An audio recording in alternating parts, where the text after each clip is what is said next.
Rick Ruback, Royce, Yudkoff. Welcome to Build Star Radio. It's a pleasure to be here. Thanks for having us, John. It's a delight. I'm a little intimidated, guys. A couple of Harvard profs. This is going to freak me out a little bit. Not true. We know your background. We know you know your stuff. Tell me about... And look at me. Do I look like a Harvard prof? Come on.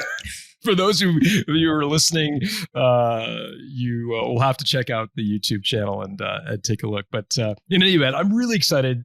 You are two of the world's most experienced and recognized experts in this field of acquisition entrepreneurship. So I'd love to dig in because I think a lot of our listeners have notionally heard about acquisition through entrepreneurship through acquisition. They've maybe been approached by a searcher and they're curious about it. So I'm really looking forward to digging in. Maybe we could start with maybe a basic definition for folks who don't know what entrepreneurship through acquisition is. Can we just maybe start off there? Royce, maybe kick us off.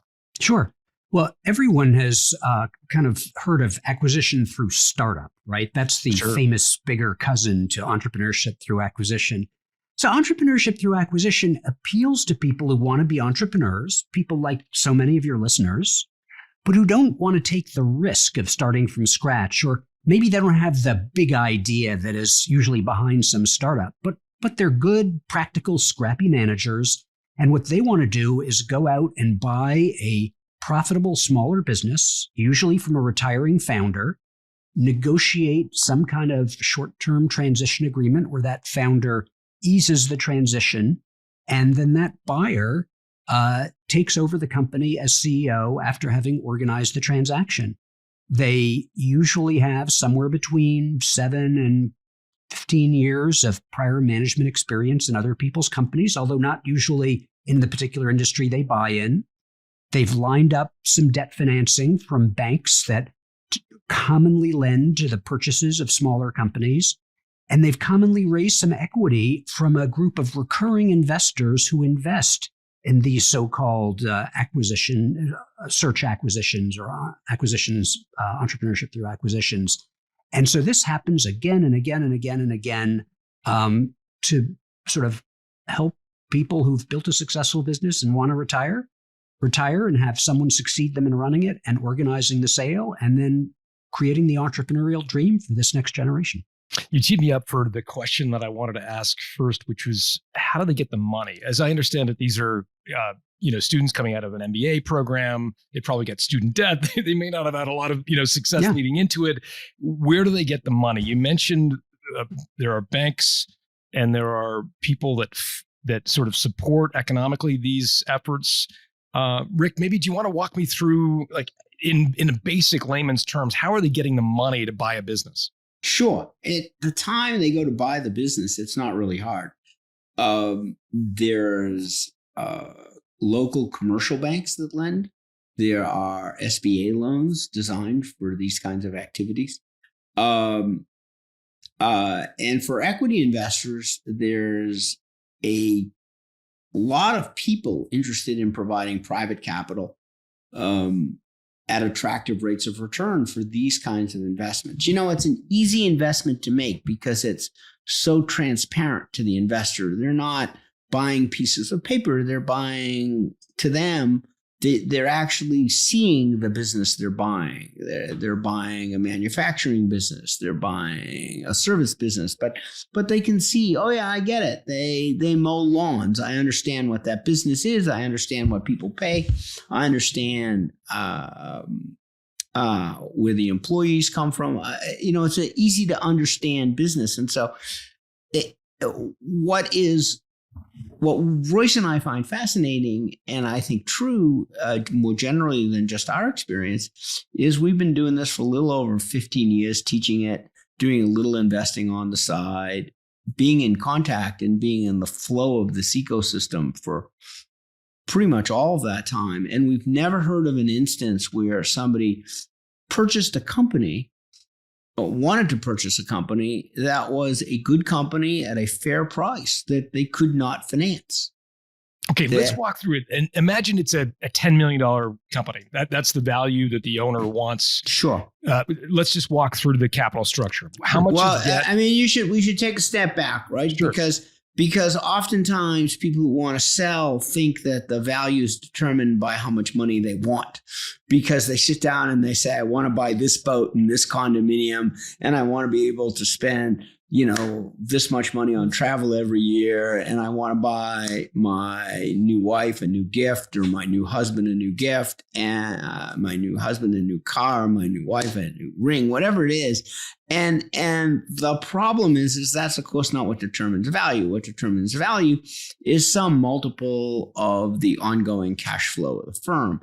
So think about that as being somewhere around 4 times the value, the cash flows of the firm. Maybe 5 if it's a bit larger, if it's a larger small firm, if it's less if it's a larger small firm. So your example, $10 million, that firm would have to have pretty high revenue quality. So lots of recurring customers, something Royce and I call enduring profitability, together with about $2 million of cash flow, or $2.5 million of cash flow. Okay, so let's walk through this. So let's imagine you've got a company with $10 million of revenue. They're putting $2.5 million of EBITDA to the bottom line. The revenue is high quality. It's in a protected industry. It's a decent business. I want to buy it already. Okay, so walk me through, if I'm an acquisition entrepreneur, I'm a graduate of your program, where am I getting $10 million? Mm-hmm. So, Royce, do you want to do this? Yeah, let me start and you jump in, Rick. So, whether it's in the US or Canada, a conventional commercial bank is going to be interested in lending to that business. And the commercial bank will probably lend about 50% of the purchase price, maybe a little bit more. Or another way of thinking about it is the bank will look at that $2 to $2.5 million and want to lend 2.5 times the cash flow. So either way, about $5 million of that $10 million will come from a commercial bank loan that will be repaid over about 7 years. And is that acquisition entrepreneur personally guaranteeing that loan? Generally not. For very small businesses, they will want a personal guarantee because there's such a key man element to the business. But for a business of that size, it's likely there will be no personal guarantee. We'll talk about SBA loans for your American listeners later, but think of there as probably no personal guarantee. Usually in these transactions, not always, but the majority of the time, the seller will take a small seller note. And so that might be in a transaction like this, $1 million out of the $10 million purchase price. Or maybe more, maybe 2. Maybe 2.5, something like that. And define a seller note for those who aren't familiar with that terminology. Sure. So the part of getting these smaller firms sold is that the seller will step in and defer part of the purchase proceeds they get. So if the total price is $10 million, to choose Rick's example, they might get 7.5 or 8 million at closing in cash, but 2.5 million they might get over the next 4 years in a seller note. They'd get interest on that seller note, probably better than they'd get if they deposited the cash in a bank, but they'd wait. And then the remainder would be equity. So in our example, there's 5 million from the bank. There's, say, 2 million from the seller. That leaves 3 million would be equity that would come from the buyer's investors, because usually the buyer is a early career professional. They're not going to have $3 million. And what they've done long before they've met this seller is they've gone to a group of investors, described their journey. Many times the investors are actually supporting that searcher in this journey, that is paying them a salary, paying them the expenses. There are different variations of this. Sometimes the seller will pay for that part on their own, but the buyer will pay for that on their own. Thank you, Rick. Buyer will pay that on their own. But these are a serious group of investors who again and again and again invest in transactions like this. And as soon as the buyer engages the seller seriously in this, that person will be briefing their investors, and the investors will put up that $3 million and have their own arrangement with the entrepreneur buyer as to how much profit that person gets for success in managing this. But they will put up the $3 million. So $3 million from the investors, say 2 from the seller, 5 from the bank. Got it. And a couple of questions. The equity holders, are they guaranteeing the debt that the bank? Rick? provide? Absolutely not. Okay, so they're Absolutely limited not. liability to their Right. investment. Yeah, Right. they're deep in the capital structure. So the senior debt gets paid. The seller debt, which is subordinated to the senior debt, will get paid before the equity holders get paid generally. So they're subordinated in that sense. They're, if you will, a cushion, a safety net, a floor. But there's no personal guarantee. So if, for example, things go very badly at the firm, the debt holders can't reach to the equity holders for additional capital. That's helpful. And so with regards to how the acquisition entrepreneur makes money, I'm seeing how, so there's a $5 million bank loan. The seller finances, in our fictitious example, $2 million. So $3 million of equity goes in. How does the acquisition entrepreneur carve out some equity for them? So what happens is the acquisition entrepreneur structures the deal with their outside equity investors so that they keep a portion of the firm. And Royce alluded to funded searchers where they have some support in their search. They're getting a salary, they're getting health insurance, they're getting other support from the entity. There, the equity ownership is fixed. It's called carry. So the money gets paid back to investors first. And then after the money's paid off, there's some split between investors and the entrepreneurs. In the standard funded search arrangement, the entrepreneurs may get up to 30%, more likely 20%, depending on performance. In a situation where the entrepreneurs are paying themselves the search, so they're unfunded, there's no outside investors paying them to fund the search. They're not getting a salary while they're searching. For those, oftentimes we call it unfunded, but oftentimes it's spouse funded, right? Sure. Or partner funded. And in those instances, the entrepreneurs own substantially more than the 20 or 30%. They might own 60, 70% of the firm. The way they do it is investors have a sense of what kind of rate of return they would like to receive. The entrepreneur builds a model and solves for the amount of equity they have to give up for the investors to get the required rate of return. Got it. So that's super helpful. So in a funded search, the searcher, the acquisition entrepreneur, is getting paid by the funds. So they're taking less risk to that extent, and therefore they get less equity. In the non-funded, Exactly. They're doing it on their own. They're self-funding the whole thing. That makes sense. And out of interest, how long does it take a searcher to find a business to buy? It can take forever. Some never find. It can take 3 months. It can take 3 years. The average is a little over a year and a half. So your question suggests that how long does it take to find the business? Finding the business is often not the hard part. It's closing the business, actually structuring the transaction, getting through all the bits and pieces, the schedules. Most sellers aren't really prepared to sell. It's a lot of work. So it's not uncommon for people to sign a letter of intent. So we have the skeleton of the deal sketched out, and then it will take somewhere between 3 and 9 months actually to close the transaction. And 3 to 9 months. Unbelievable. 3 to 9 months. The 3 is the quickest. And that's assuming there's absolutely no delays. So 3 months is, so just think about it. There's 2, 3, 4 weeks of business due diligence that goes before you hire professionals.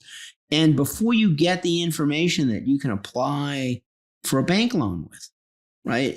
The bank wants to know who owns the vehicles, how are the vehicles financed, how's this done, how's that done, who works for the company, what is their education. You don't know that from a confidential information memorandum. You usually don't know that until you've done a couple weeks or 3 weeks of business due diligence. Then you start collecting proposals from banks It may take another week or 2 or 3, and then you get a proposal from a bank, and then you say, great, I'd like to do that. And then the bank has a process which takes 6 weeks. And then at the same time, you're continually asking the seller for information and, what percentages of your revenue is from this customer? And can I see those invoices? And where did you get your supplies? And how long have those relationships been going on? And most sellers are busy managing their business. Sure, yeah. They don't have they often don't think about the business the same way the buyer does. So they've never really asked those questions.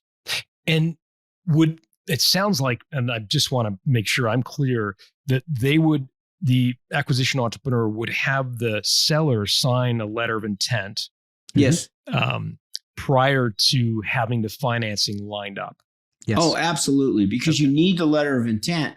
And so what happens is, as you know, sellers are sensibly secretive people. Sure.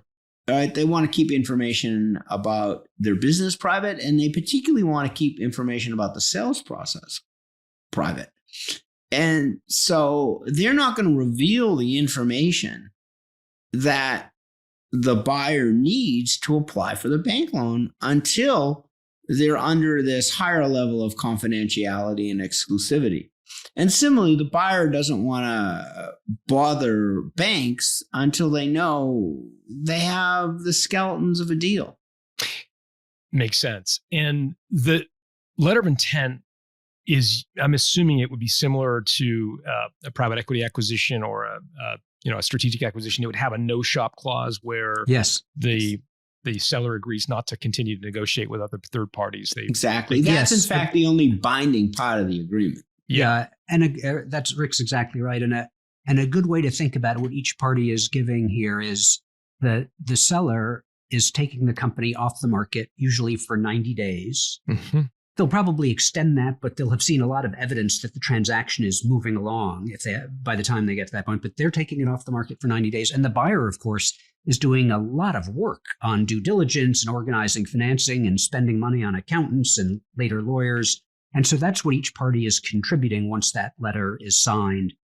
And the letter, of course, has, as Rick referred to, and I love this description, the skeleton of a deal, right? At a high level, it describes how much we pay, seller note, et cetera, et cetera. Makes sense. I want to switch gears and talk about the psychographics, the demographics of an acquisition entrepreneur. You've been teaching this, I think, for 16 years and seen a lot of people walk through the offices and the classrooms. How would you describe the typical student in your program?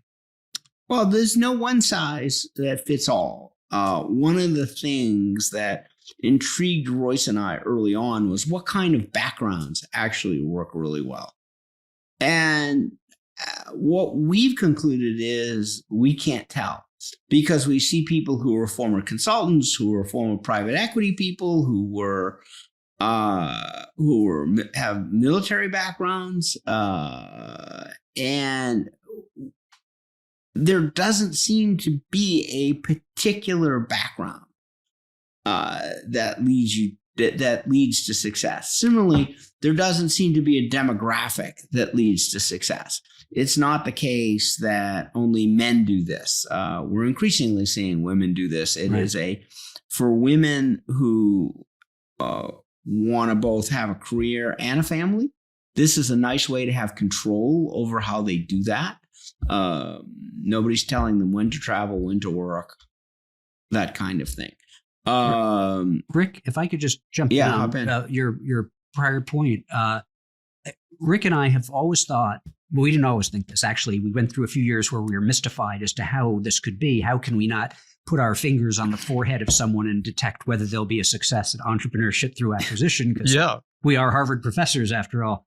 And I think Rick originally pointed this out, what the students are doing, what our former students are doing, these acquisition entrepreneurs, is they're selecting businesses which are good fits for their skills. And that's a big reason why you see so many skills working. It's because the people, who are really good at selling lean into businesses where that's really important. And the students who really have great engineering backgrounds and the students who managed platoons in the Army kind of go to a business where you're managing all different kinds of workers that have a feel of the platoon. And so there's a bit of an adaptation by them to what they do well.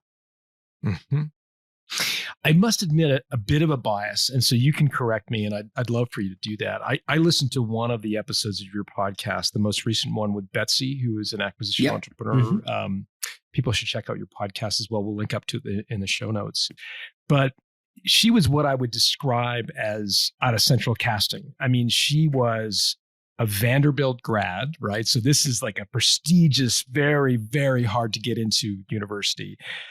She had an amazing experience there, and then she went into finance. So she ticked that box, and then she goes to not some community college or some state school, but she goes to Harvard, the highest level possible program to get the credentialing, and it all left me with the view that not credentialing, education. Sure. Education. I'll call it absolutely. But at the end, we like to think we actually teach them something. But we all have to cling to our illusions. We all cling to our illusions. All right, education. But at the end, I kind of took a step back and say, how is she going to do when the reality of running a company smashes her in the face? There is no playbook. This is going to be the first time in her life. I'm speaking for Betsy. I've never met the woman, but my assumption would be this is going to be the first time in her life where she is way outside of her depth. She's going to be dealing with things that most startup entrepreneurs learn by doing, right? If you start a business, you figure it out. By the time you hit 500 grand, $1 million, you figured out the hard way by skinning your knees how to run a business. This person I was hearing, she sounded so polished, so dynamic, so incredible. And I worried that she's never had to do the hard stuff that doesn't have a playbook. Am I getting it wrong? I'd like to jump in on this. Yeah, and Rick, I'm sure will have some comments. But yeah. I think that most of your listeners who started their own companies and built them up and are now getting in the middle distance thinking about retirement and sale, what they did is so much harder than what is being asked of an entrepreneurship through acquisition acquirer. They had to rub two sticks together to make fire. They had to find the first customers before they could point to existing customers who were happy. They had to come up with a business plan where the revenue they got was greater than the cost they spent. They had to find employees and figure out which employees worked and which didn't. They had to do all that. And now, 20 years later, they have a business, to choose your example from earlier, with 10 million of revenues. They have customers who are happy there and are reference points for new customers. They have employees who know what to do. They have profits they make each year, and they understand what affects profits up and down.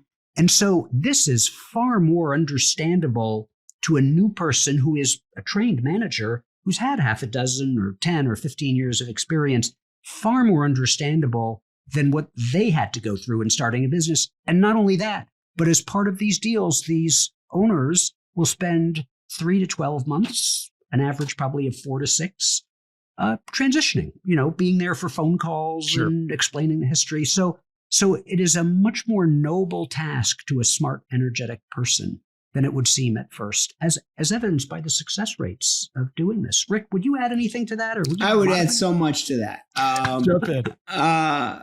So first of all, while it's true that Betsy has this kind of shiny background, let me make a shameless plug for some of our other episodes. So our first season ends with a Q&A session, but the episode before that is one of our graduates, Gerald Pierce, who was a foster child, dumpster dove for food, got to state schools by scholarship, got to Harvard by scholarship. And when we were interviewing him, he had just sold his HVAC business and his family was in a luxury resort off the coast of Spain. And so it isn't just for the people who walk in with a silver spoon or walk in with a great education. I think what happens is it is that there's a scrappiness to the people who are successful at this. Another woman who was in our first season, Jackie Kopcho, who ran a pool service in Long Island. And she described the stress to get 120 seasonal employees trained in vans and servicing so that everybody's pool is shiny and clean on Memorial Day. Because if it's not shiny and clean on Memorial Day, it doesn't make a difference what else you do. And it turns out her family was in the restaurant business, right? Is my memory They right? ran a pizzeria in the Bronx. They ran a pizzeria in the Bronx. And so while she had a great education and is a very smart and capable person, her background, what she grew up with around the dinner table was not, let's talk about Ulysses today. Right? That's not the environment. I'm not saying that was Betsy's environment, but that's not the environment of most of our entrepreneurs through acquisitions. They grew up in families that were business people, and the family business was important to the family. And what they're doing is bringing that same energy and grit and drive and determination together with some knowledge about how to run a business. What most founders are, we think, what we find is most founders are absolutely outstanding experts in their fields. So if it's an engineering firm, the founder is an outstanding engineer. If it's a concierge medicine practice, the founder is an outstanding physician. If it's an HVAC business, it's the person who started the business was an outstanding technician and then went on his or her own. And those skills are really important to get a business off the ground.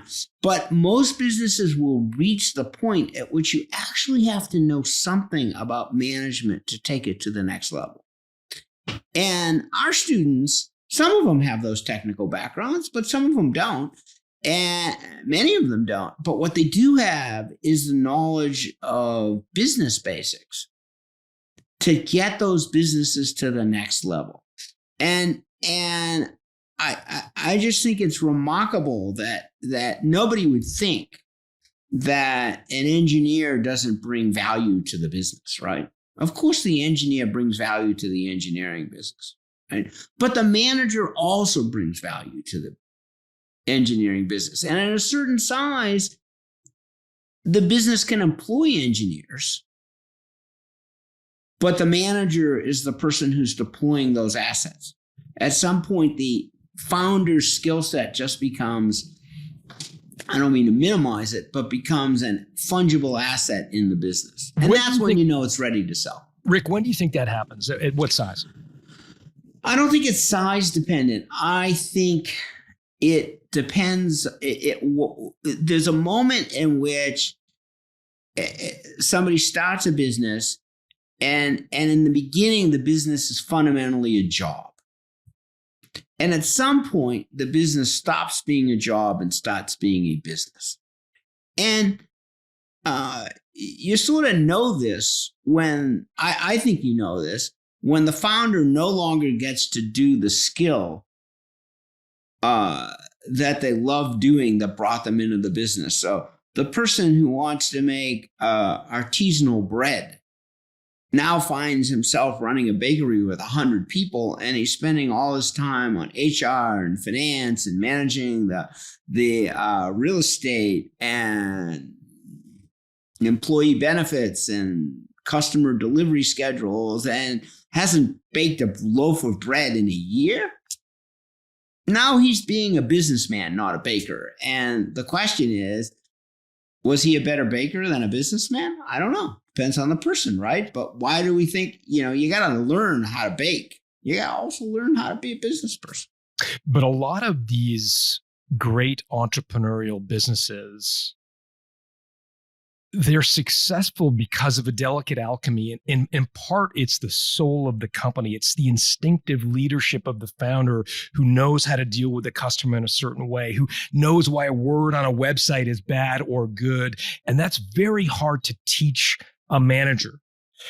What do you teach or train? First of all, would you agree with that sentiment? I mean, I think if the business is so tied to the knowledge of the owner, then it's not a business yet. Then it really is a job, no matter its size. I guess we could look at a company like Dell. Under Kevin Rollins, Dell struggled. Dell was an incredible success story up until the time that Dell tried to move away from the business. It's a obviously multi-billion-dollar business. He's come back in the company and it's become an incredible success story again. He's an instinctive leader that's brought Dell back from a manager who kind of knew the basics of how to run a company. He knew more than that. I'm not giving him credit, but he didn't have the instinct.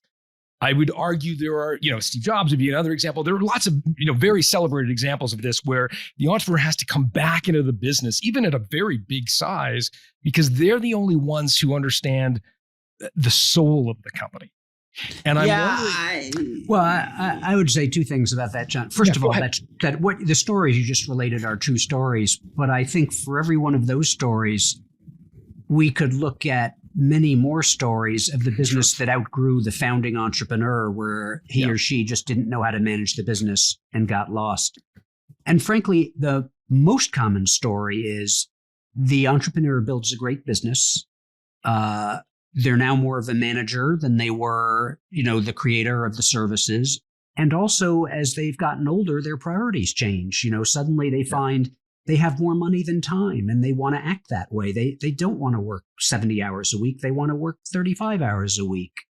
And so maybe they're not paying as much attention to the business as would be great for the business. It's great for them as the owner of the business. And so there are forces in life which start to create the opportunity for someone who's young and hungry and trained and doesn't have much money but wants to have success really be a suitable successor for people like this. So I think the truth is there are founders who are impossible to replace.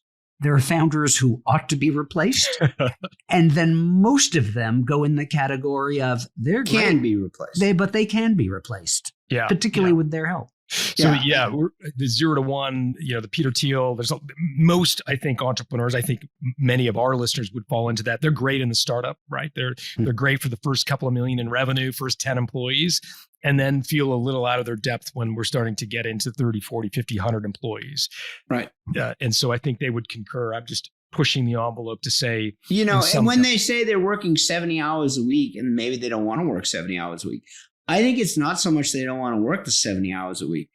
It's they don't want to work the 70 hours a week doing the stuff they have to do then, right? Because they're no longer baking bread. They're no longer doing the engineering drawings. They are managing HR. They are dealing with grumpy customers, difficult employees. They're not sharpening their pencils or mixing the wheat and gluten and whatever you do to make bread. You're hungry, aren't you, Rick? You've definitely I'm not. I'm actually not. But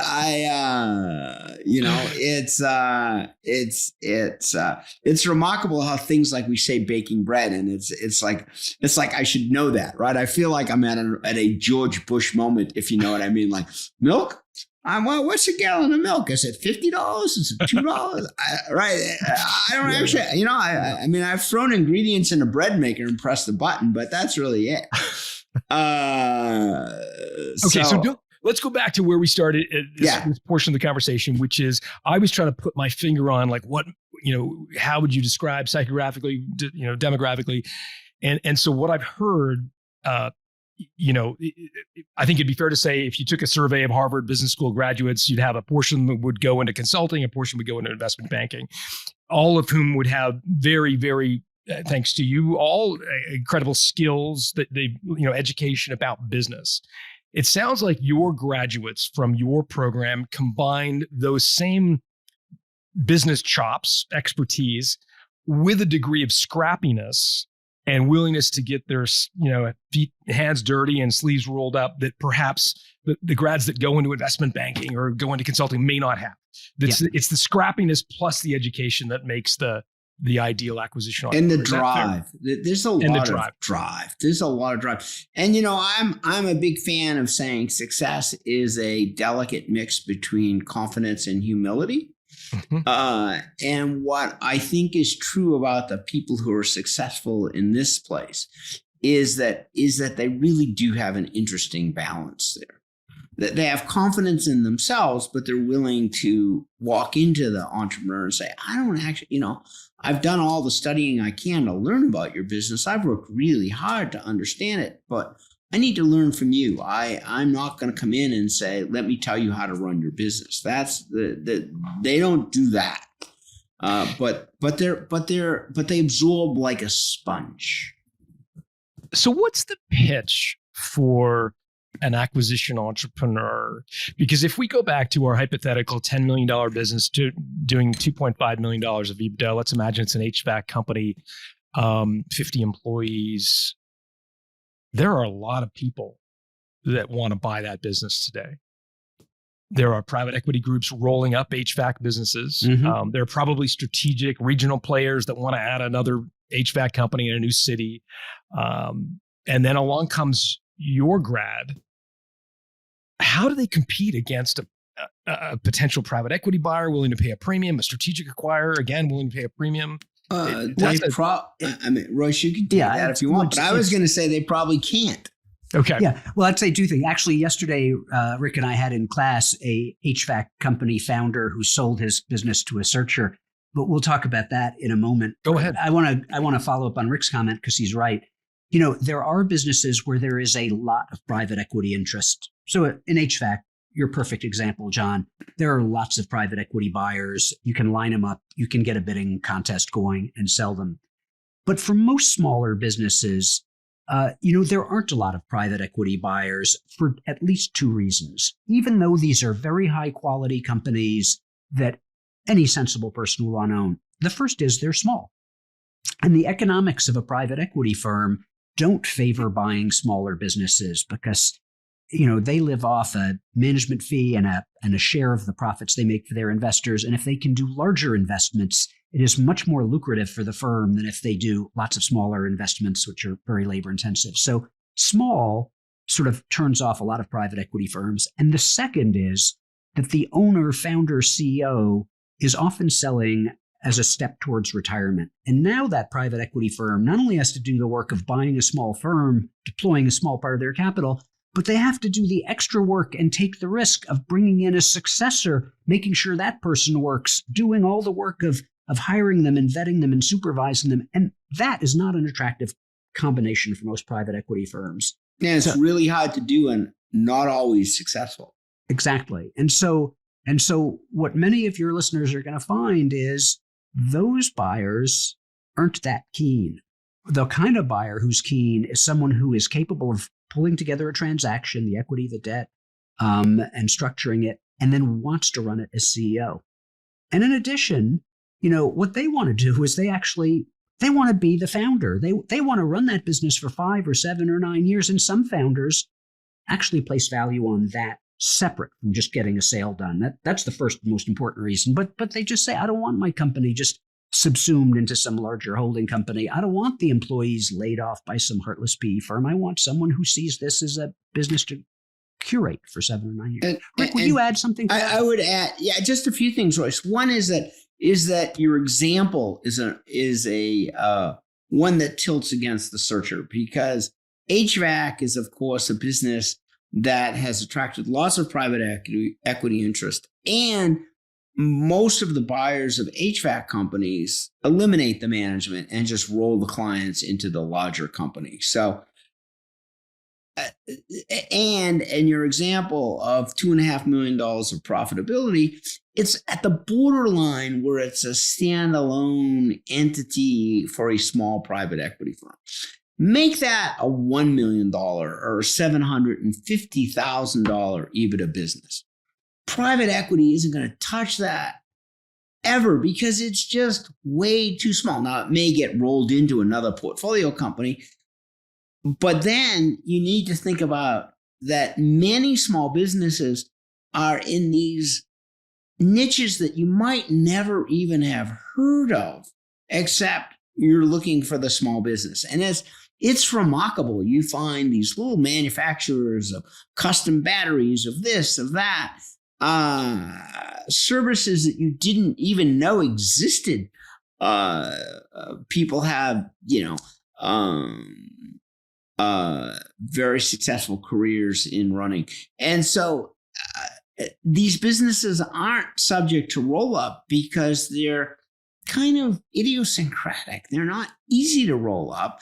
They're too small for a private equity firm to buy, and you need to replace the manager, because if you're making $750,000 in owner's compensation, if that's your EBITDA, and the owner's taking $500,000 or $600,000 a year and doing whatever with it, which is fabulous, they probably don't want to spend $200,000 for number two that's of equal to their quality. And so some owners say, well, gee, why should I sell my business for 4 times? I'm going to just keep owning it, and I'll hire somebody. And then it turns out they might say they're going to hire somebody who has the same skill set they do, but they don't. They hire, they take the general manager that they have, who was good at getting things out the door or managing the shop floor, and they give that person a new title and maybe a 25% bump in salary, and they say, okay, now you're running the firm, execute your strategy. Well, that person doesn't generally think about strategy. That's not what they've been doing their whole career. That's not what they've been trained to do. So they just execute on the owner's strategy, and that works until the world changes. And guess what? The world changes all the time. And so that strategy just doesn't work for a small company, because you really need somebody who has that skill set, who can actually run the business. So yeah, $2.5 million HVAC, we can have a long conversation about it. But, $750,000 specialty manufacturer, short conversation. Now we've really piqued, I think, a lot of the ears of our listeners, because for a lot of our listeners, they are in those unique industries where there isn't some roll up going on, right, and they may be a little south of the numbers we were talking earlier, $600,000, $700,000, $800,000 of profitability. They're like, if I could just get to 2 million of EBITDA, I'd attract the big strategic, but I can't get there, or I don't want to, and so this is a really interesting potential for them, in particular if they don't want to see their employees gone. They want someone to come on, carry on their legacy. Yeah. I wonder, do you get the chance to vet the candidates for your program? Are you involved in admissions at all, or do you just get what you get from the admissions office? We get what we get, but our admissions are pretty good. And at Harvard Business School, there's about 925 students in each class. We have room for 200 in our 2 sessions that we offer, 2 classes that we offer. It's pretty competitive to get in. So the people who want to get in are the people who are really interested in that career path. They don't come just because we're pretty faces, we think. And so there's a bit of self-selection. We tend to get more married students. We tend to get more military students. We tend to get more people of color, people for whom this career path seems particularly attractive going in unconditionally before they really see it. Who do you screen out? We don't screen out anybody. But there are a lot of people for whom this just doesn't fit. Like who? Well, I like to say the most difficult thing a CEO does every day is write down their to-do list, because it's the definition of the to-do list that determines the success of the business. And a lot of people really like to have the to-do list given to them. And for a lot of careers, very high level careers, you get a to-do list. If you're a partner in a private equity firm, you're effectively getting a to-do list. Find a firm that we can buy and then execute and make profits at that, right? There's a to-do list. I mean, it's maybe a high level to-do list, but it's a to-do list. It's not presented that way, but that's exactly what it is, right? Yeah. I mean, it's not right. Yeah. And if you're working for investment banking or consulting, they're going to tell you, go go, if you're a consultant, they're going to tell you, go visit this big company and they have this problem that they've hired us, and do you have a month and put together a PowerPoint slide that they're going to say, oh, really great ideas. That's your to-do list. That you have a deliverable. It's well-defined. And for a great many people on earth, I would say most people on earth, having that well-defined to-do list, the objective, I know exactly what I need to get done in the relatively short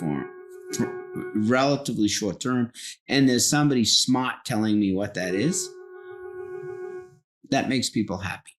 Interesting. So they don't fit this, right? You have to have, this confidence and humility thing. You can be really confident in your ability to execute a to-do list, right? But it's interesting because it does get back to our earlier conversation around, the difference between a startup entrepreneur and an acquisition entrepreneur, because the startup entrepreneur is the ultimate to-do list person, right? Like they're literally starting from a blank sheet of paper. They've got exactly. no to-do list, right?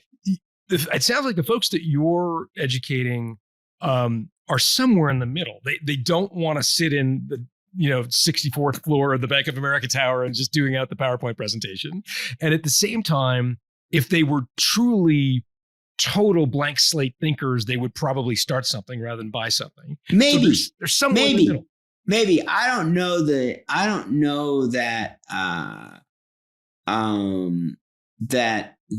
sort of being, this is my personal bias. I don't think being a blank plate, blank piece of paper is a higher calling or even more creativity or more drive. I just think it's a different skill set to create something out of nothing than to take something and make it spectacular. That's a different skill set.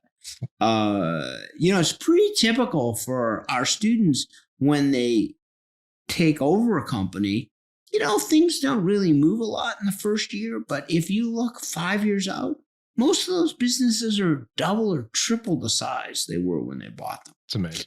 And it's not because of luck. It's because they go visit their customers and listen with an open mind.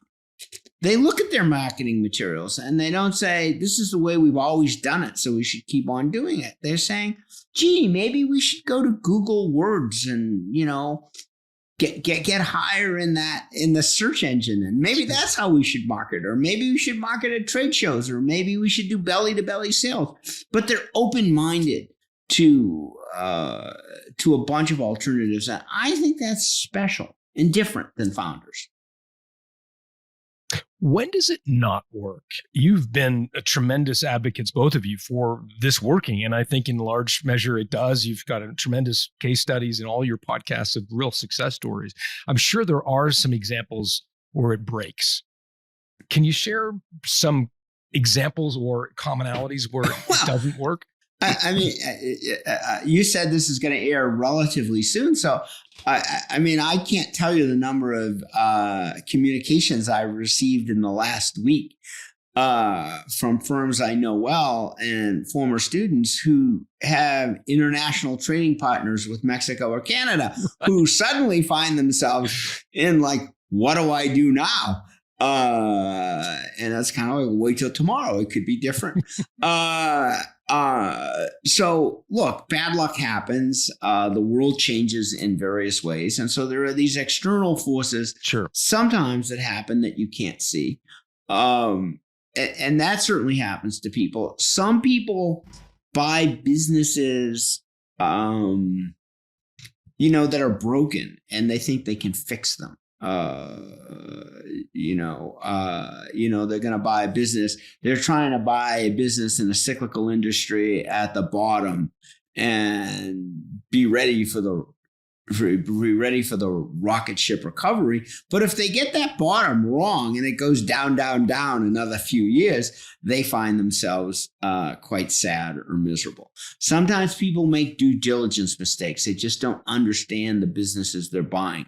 They think they understand them, but they don't really. And then you have problems. Sometimes, Royce and I encourage our students to buy dull businesses with lots of recurring revenue that are enduringly profitable. They're generally not sexy. They're not growth oriented. They're, let's grow a little bit. Let's never lose a customer. Let's pay off our debt. Let's do things well and improve and get marginal efficiencies and do it better and grow by being just better at executing what we have. I agree with everything Rick just said. And I would just add that one of the pieces of advice we give our students again and again is after you buy a business, like the kind Rick described, in that first year, you will have plenty of decisions to make. Every day you'll be making decisions, but try not to make decisions which are big and hard to reverse in the first year. Big meaning a lot of money is associated with it. Hard to reverse meaning if you discover that you decided wrong, it's tough to pull out cheaply. Try to avoid that, because if you've bought the kind of business Rick is describing, you have some time to wait before you make those decisions. The business will be fine, and you will be so much more knowledgeable a manager about that business at the end of 6 to 12 months than you are in that first month. And that is a safety belt when you get into any established, successful, high-quality business. But not all surgical acquisitions are like that. Some people really look for high growth. They say, I'm not going to buy businesses at a 4x multiple that's dull. I'm going to buy a business that has lots of growth potential, where I have to develop new software to succeed, where I have to develop new markets to succeed. And those businesses are like any startup business. You're basically bolting a startup onto an existing business, but in that instance, the thing you're bolting on is pretty big because you have to get this growth to succeed. And in that instance, it's just like a startup. They don't all succeed. A lot fail because the markets don't appear. There's a competitor. So all those things happen. But if you're in a business that's been enduringly profitable for 15 years, you really have to do something wrong to goof it up. Like really not just wrong, like you make a judgment error, like really stupid. As you're describing this business, I kind of, the Hippocratic Oath came to mind. The idea was like, do no wrong. I kind of get that.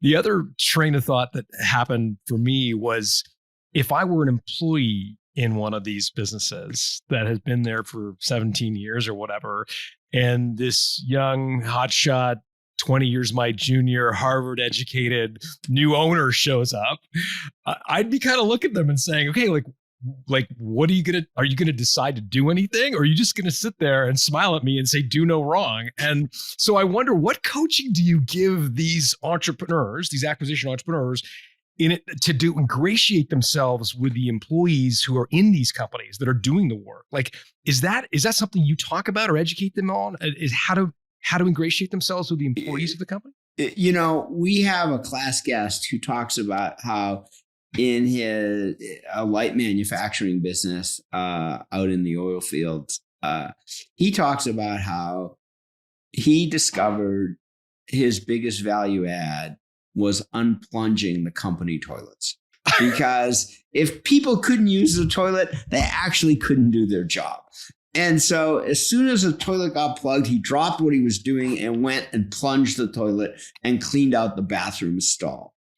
And I don't think that may be a more graphic and colorful story than most, but I think fundamentally that's it. If the floor needs to be swept, you sweep it. You don't, particularly our guys with military backgrounds, our men and women with military backgrounds, but it's true throughout I've never met anybody who's entrepreneurship, who's buying a business and wants to run it as a CEO, who doesn't expect to work really hard and get really dirty. Not just intellectually dirty, but like really dirty. The floor needs to be swept, and you're not going to take the technician off some money-making activity to sweep the floor. You're sweeping the floor. Yeah, I guess our ex-military students would refer to this as leading from the front, right? They're not asking you to do anything that they're not showing you they do. Or a civilian word for it would just be humility. And that goes a long way, right? Yeah. Because I think if you're not willing to do that stuff, you don't. I mean, look, the nature of small business, especially in the size range that I described earlier, is that these businesses are under-resourced. There is no HR person. There is maybe no full-time accountant. There is no this or there's no that, right? There's no janitor. There's no building maintenance person. And so, you're going to spend your weekend fixing that door that doesn't work. And people just do that. That's a great place for us to end. I am so grateful for you spending the time educating me on this this important sector of our economy. I think you're obviously very passionate about this, and I think your students are very lucky to have you both as professors. So thank you for giving me a few minutes of your time. I think I'm enormously grateful for it. Well, that's really kind of you to say. We enjoyed our time here. It was great. Thank you for hosting us, John. Oh, my pleasure. Your book, by the way, is one that I have read personally and found it really helpful in educating myself. It's the Harvard Business Review Guide to Buying a Small Business. I think I would recommend everyone who's even remotely interested in this to pick up a copy. It's a great book. Is there anywhere else that people could learn more about you, follow you? What else can people do? Well, the school has encouraged us starting a couple of years ago to have a podcast similar to the book, teaching people how a small firm gets bought, and it's called Think Big, Buy Small. You can get it wherever you get your podcasts, but the school really is interested in us reaching beyond campus to the many entrepreneurs and would-be entrepreneurs who are interested in the subject but don't know how. So that's what our Think Big, Buy Small podcast product is seeking to do. And that's really been fun because we've gone beyond the normal HBS searchers. We certainly have had some HBS searchers like Betsy, as you described earlier, and Gerald, as I described earlier. But many of our searchers, many of the people who appear are not people who you would imagine or who have graduated from the Harvard Business School. And we have a lot of, a lot of Main Street businesses and a lot of businesses that you just wouldn't have imagined. So it is a great way. I think our podcast is a great way to learn a little bit about business in a way that you don't from even reading the Wall Street Journal. So it's a lot of fun. We're having a lot of fun doing it. The podcast is called Think Big, Buy Small. I've listened to it. I think it was it's a great introduction to your works. I encourage everybody to download it and follow. If people want to reach out to you on social media, do you accept social media, or is the podcast the best place for folks to go? There's an email address associated with the podcast, and so the easiest way to reach us is through that podcast email, which is rickandroyce@hbs.edu. Awesome. And we'll put that email address along with links to the book and the podcast in the show notes at builttosell.com. Professor Ruback, Professor Yudkoff, thank you for doing this. Thank you so much. Thank you so much. Be well.